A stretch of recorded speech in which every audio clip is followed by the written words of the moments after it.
Jeste li se ikada pitali što mi mislimo o tome kako smo prikazani u basni? Što bi rekla lukava Lija, hvalisavi Zeko,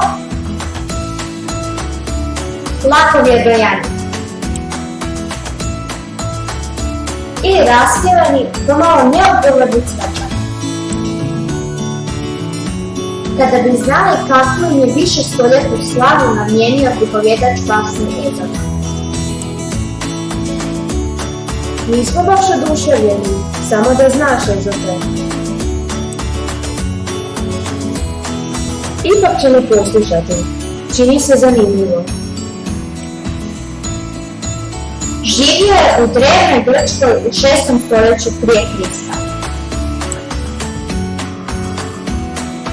Postao je poznat zbog velikoga pripovjedačkog umijeća.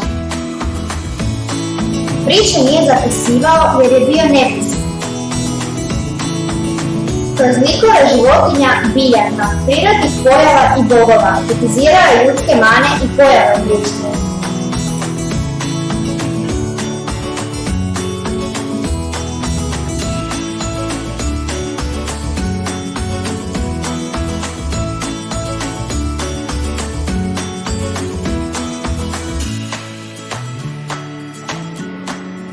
Drago nam je da smo pomogle prijatelju Ezopu. Što čekaš? Pridruži nam se u otkrivanju Ezopova sjedla.